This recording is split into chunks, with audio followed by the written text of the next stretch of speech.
Hello दोस्तों, कैसे हो आप। आज हम दो बाइक्स का कंपैरिजन करने वाले हैं।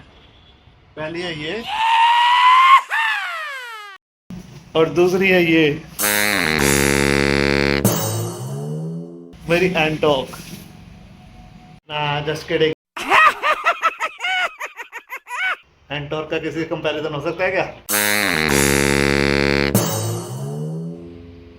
सड़ गया भाई मेरा।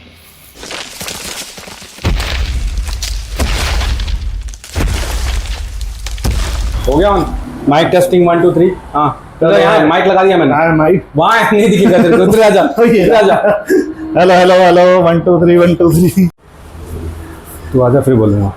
हाँ तो दोस्तों, स्वागत करते हैं आपका न्यू वीडियो में और एक नए ब्लॉग में। तो आज हम देखो, ये देखो कैसे यहाँ पे खड़ा है आराम से, और हमारी हिमालयन भी खड़ी है। तो आज हमारी कोई राइड प्लान नहीं थी, तो हमने कहा कि आज का एक लॉन्ग टर्म ओनरशिप रिव्यू या रियलिटी ऑफ हिमालयन। नहीं, कंपैरिजन था। क्या तो बड़े मजाक के मूड में, क्या बात है, हैं? मैं सीरियस रिव्यू बनाने जा रहा हूँ और ये अरे थोड़ा बोरिंग रिव्यू से पहले कुछ मजाक चलता है ना। ये बात है, सही है। तो दोस्तों, आज हम जो है आपके सामने ये हिमालय हमने प्रेजेंट करके निला जुला के साफ सुथरी करके, जो हमारी लास्ट राइड थी राजस्थान की राइड, बहुत अच्छी गई। बस गर्मी था, हमें ये फैक्टर लगा उसका, बाकी तो ऑल इन ऑल सब कुछ सही गया। आप प्यार भी दे रहे हो वीडियो को, अच्छा है। तो हमने आज यहाँ पे हमने सोचा कि हम एक बहुत अच्छा सा एक रिव्यू बनाते हैं, जेन्युइन रिव्यू बनाते हैं, जो हमें एक्सपीरियंस इस हिमालयन बाइक के साथ रहे हैं। हमने जो बाइक चला दी है वो है 7000 किलोमीटर अप्रॉक्स।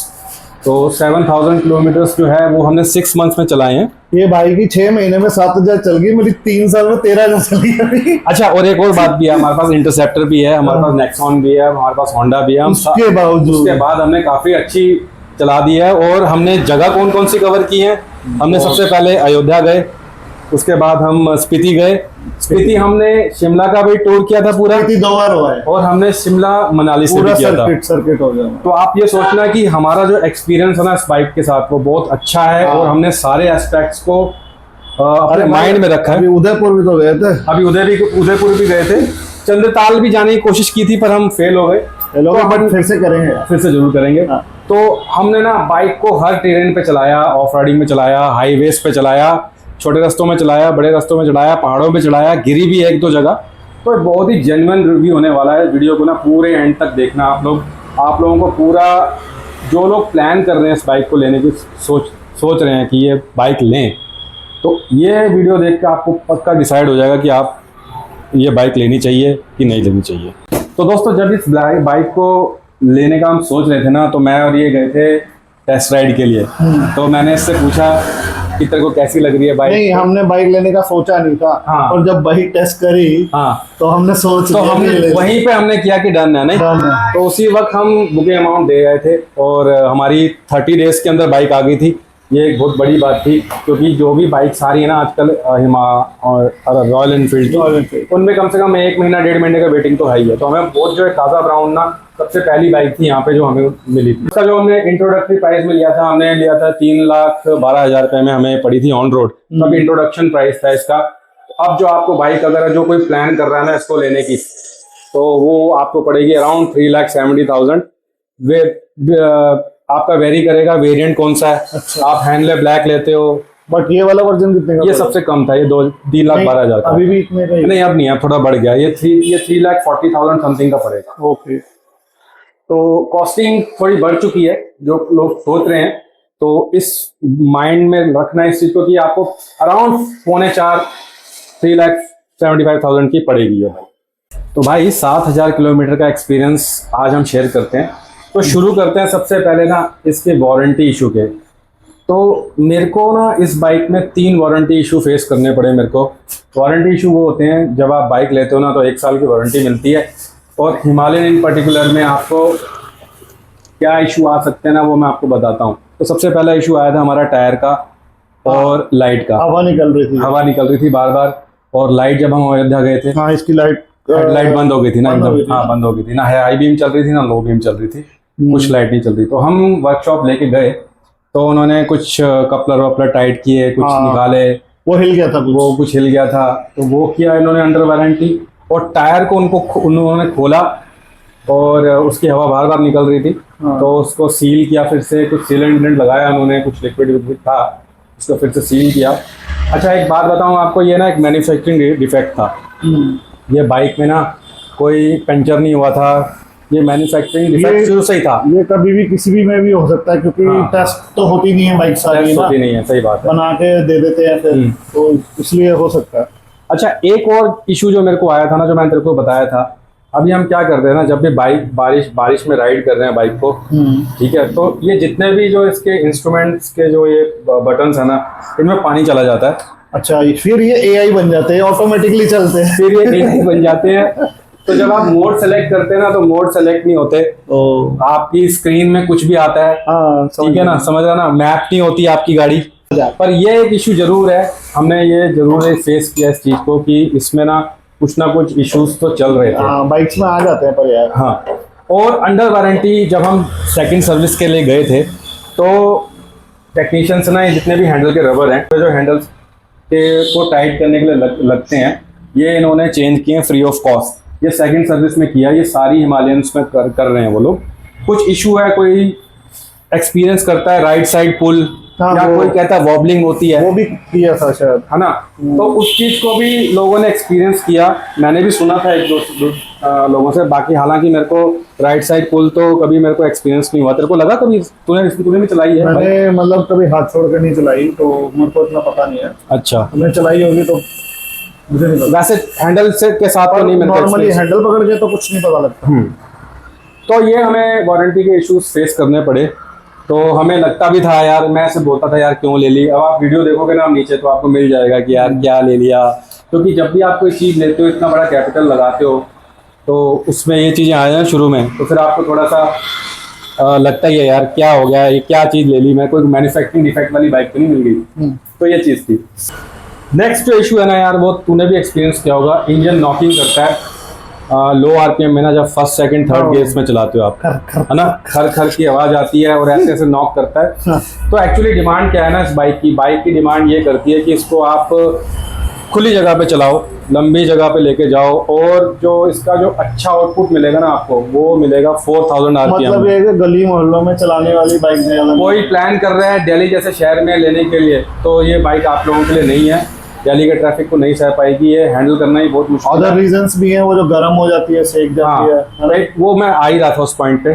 ये जब बाइक चलती है ट्रैफिक में, हालांकि ऐसी गर्मी है जब दिल्ली में, तो ये इतनी हीट फेंकती है ना राइट साइड से, इस साइड से ना बहुत हीट फेंकती है, तो आपका ये जो पूरा पाँव है ना इस साइड, ये गर्म हो जाता है, और ट्रैफिक बार बार रुकता है, तो बहुत ज़्यादा एक्सपीरियंस करना पड़ता है आपको ये चीज़। हाँ, इंजन वाइब्रेशन के हिसाब से मैं आपको बताऊँ, अगर 450 का इंजन है, शेरपा इंजन है, तो मेरे को ऐसा कुछ भी ऐसा नहीं हुआ कि इसमें वाइब्रेशन आती हो। झंझनाहट जरूर कह सकते हैं उसको, वो वाइब्रेशन नहीं है, पर पैरों में आती है। हाँ, वो पैरों में आती है, हाथ में नहीं आती। हाथ में नहीं आती। इस एरिया में, पूरे हैंडल एरिया में आपको, जैसे रॉयल एनफील्ड की पुरानी बाइक्स होती थी, तो अब तो इन्होंने BS6 बना दी हैं, इसके पहले लोगों को इशू होता होगा वाइब्रेशन का, ऐसा वाइब्रेशन का इशू इसमें कुछ भी नहीं है। अच्छा, लो एंड टॉर्क कैसा लगा तेरे को फर्स्ट सेकंड थर्ड गियर में, अगर तेरे को चलानी हो तो तेरे को क्या लगा कि कुछ डिफरेंस लगा? इंटरसेप्टर भी तूने चलाई है, और नहीं, वो तो अलग लेवल की चीज होगी ना। ये थोड़ा सा वो खरखर करती है जो से ऊपर आने में, लेकिन जब ऊपर आ जाती है तो बहुत स्टेबल चलती है। अच्छा, क्रूजिंग स्पीड में कोई दिक्कत नहीं है? जब क्रूजिंग में हम इसको टॉप स्पीड लेके गए हैं 163 किलोमीटर पर आवर, तो इसमें कोई भी बड़े प्यास से जाती है। अगर बहुत आपको रोड मिल रही है तो फर्दर भी जा सकती है, क्योंकि उसके लिए ज्यादा टाइम चाहिए उसको हाई स्पीड के लिए। तो ये हमने एक्सपीरियंस जरूर किया। तो बात कर लेते हैं हिमालयन के सस्पेंशन की। शोवा ने बहुत अच्छा काम किया है, मैं बताऊंगा। कोई भी टेरेन हो, चाहे हम गए हो स्पीति, चाहे हम पानीकोट लेक में हमने पत्थरों पे बाइक चलाई, तो इतना स्मूथ सस्पेंशन है ना, आराम से। तो हम बात कर रहे थे इसकी सस्पेंशन की। सस्पेंशन बहुत ही अच्छा है जो शोवा ने इन्होंने बनाया था ना, तो बहुत अच्छा काम करता है। कितने भी डिस्टेंस आप कवर कर लो, आपको बहुत कंफर्टेबल फील होगा, और थकान का कोई मतलब नहीं है। हमने कितनी बड़ी बड़ी लाइन राइड्स की, 1500 किलोमीटर की हमारी लास्ट 3 राइड्स है ना, जो 1500 उसमें खाली सस्पेंशन नहीं, बट जैसे पोस्चर भी है ना, हाँ, वो भी बहुत अच्छा है इसका, जिससे मतलब लॉन्ग डिस्टेंस जाने में आराम मिलता है। सीट कैसी लगी तेरे को? थोड़ी सी रफ है। एक्चुअली जो मटेरियल है ना, जो ऊपर का जो है वो थोड़ा रफ है, बाकी पोस्चरिंग अच्छी है। अगर ये सॉफ्ट हो सकता है ना, और मतलब जैसे जेल सीट्स या वो एयर सीट्स आती है, वो बिल्कुल। एक्सेसरी ऐड करके चलोगे अगर लॉन्ग डिस्टेंस पे जाना। नॉर्मल 200 250 300 में कोई दिक्कत नहीं है।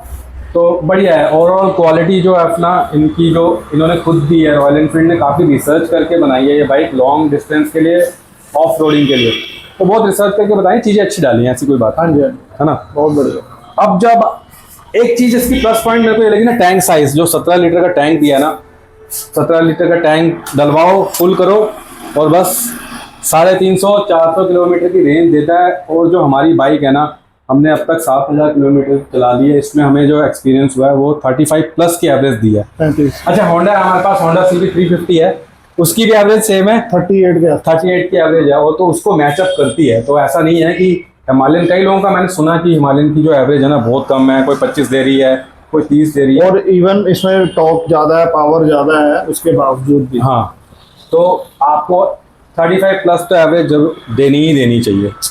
अच्छा इकबाल, मेरे को ना इसकी एक इशू लगा, जब हम क्रूजिंग स्पीड करते हैं, बड़ी लंबी राइड्स पे जाते हैं, 90 पे होते हैं या 100 पे होते हैं, तूने कुछ एक्सपीरियंस किया, विंड ब्लास्ट कुछ कैसा कुछ हुआ?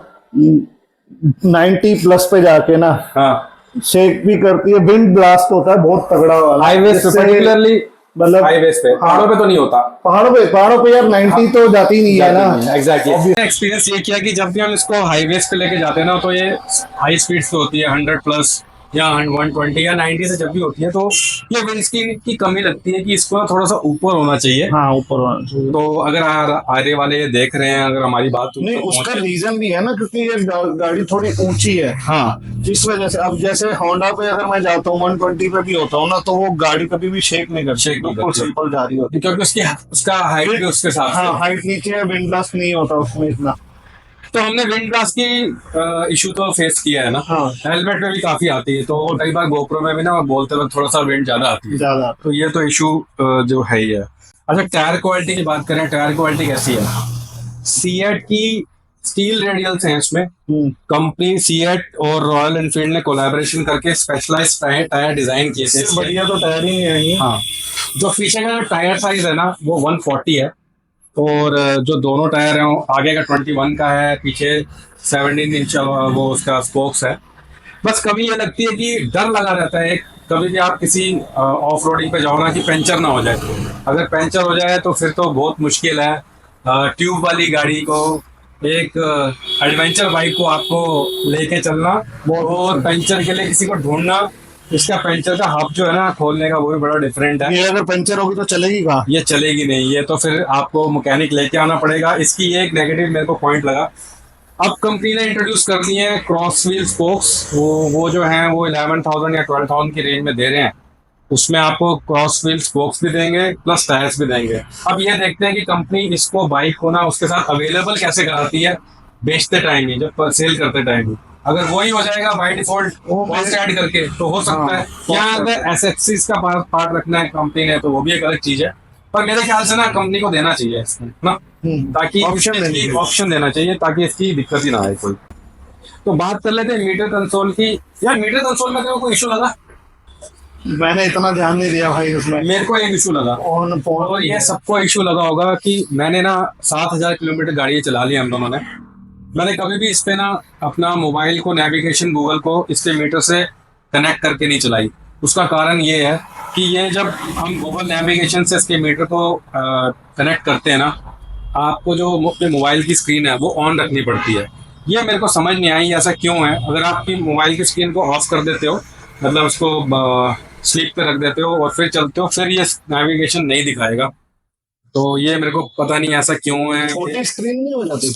छोटी स्क्रीन आती है, पर वो इतने अच्छा पूरा मैप नहीं दिखाएगी आपको, सिर्फ वो डायरेक्शन दिखाएगी, डायरेक्शन पे आ जाती, सिर्फ डायरेक्शन पे आती है। तो ये मेरे को एक नेगेटिव लगा इसका।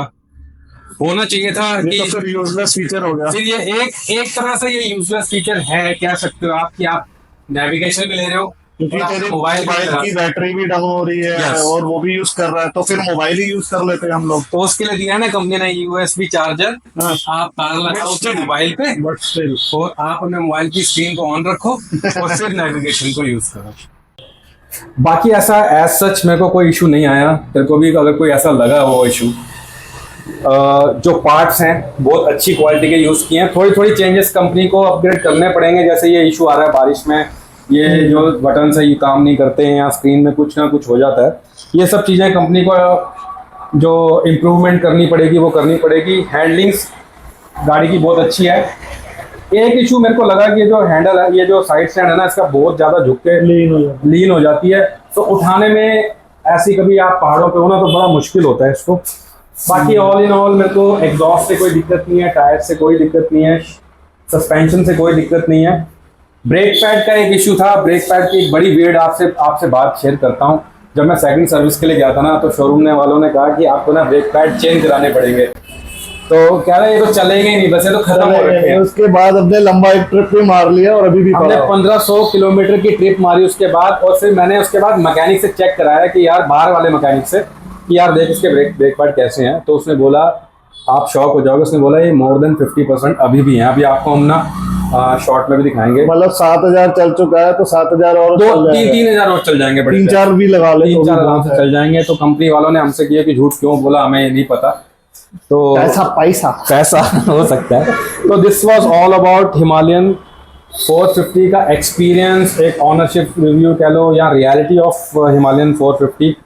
तो अब तक हमारे साथ ना जो भी हुआ ठीक ठाक ही था। अगर इसमें रेटिंग करना चाहना 10 to 10 तो कितनी की रेटिंग मिलेगी? मैं अपनी बताऊंगा, तू अपनी बता। तू एज मतलब तू ऐसा कह सकता है कि तू एक शॉर्ट टाइम राइडर होगा, जो तूने 1-2 बार चलाई है, उसके हिसाब से मैं 7 की रेटिंग दूंगा। 7 की? हाँ। तो मैं एक लॉन्ग टाइम यूजर हूँ इसका, 7000 किलोमीटर चला चुका हूँ, तो मैं इसको ना 8 की रेटिंग दूंगा 10 पे। बाकी जैसे जैसे अब हम आगे और भी डिफिकल्ट टेरेन्स में जाएंगे, अभी तो बहुत जगह हैं कवर करने वाली, जो एक्सपीरियंस होगा आपके साथ सब कुछ शेयर करेंगे। तो होप करते हैं आपको ये हमारा ओनरशिप रिव्यू अच्छा लगा होगा। तो लाइक कर देना, शेयर कर देना, सब्सक्राइब कर देना। कोई भी क्वेरी होगी आप कमेंट में लिखो, कमेंट बॉक्स आपके लिए ही है। आप अपना प्यार दो, लाइक दो, व्यूज़ दो। कमेंट्स में जो भी अच्छा लगा हो, जो भी बुरा लगा हो, आपकी कोई क्वेश्चन हो रिलेटेड टू दिस बाइक, कोई भी इशू हो, आप शेयर कर सकते हो हमसे, हमें सजेस्ट भी कर सकते हो। क्या पता हम गलत ही एक्सपीरियंस कर रहे हो, आप सजेस्ट भी कर सकते हो। तो होप करते हैं आपसे नई राइड पे जल्दी मिलेंगे। तो इस वीडियो को आज यहीं एंड करते हैं। ठीक है जी, हिमालयन जो सोच रहा है वो ले सकता है। मार्केट में और भी चीज़ें हैं हमने कंपेयर करनी चाहिए, मार्केट में है अवेलेबल। अगर सिटी में हिमालयन चलानी है ना, तो गुरिल्ला ले लेना। ये सही बात है। सेम इंजन, हमारा वीडियो देख लेना, हिमालयन और गुरिल्ला का कंपैरिजन भी किया हुआ है ना, बढ़िया है वो, एक बहुत चीज अच्छी है, मेरी फेवरेट बाइक है। हाँ, अब आप ये सोच लो, हंटर के बॉडी में आपको हिमालयन का इंजन मिल जाएगा, वो है गुरिल्ला 450, और जैसे मर्जी चला लो, जहां मर्जी चला लो। सही बात है। तो मिलते हैं नेक्स्ट वीडियो में, तब तक के लिए bye, take care, love you all and see you soon. See you soon.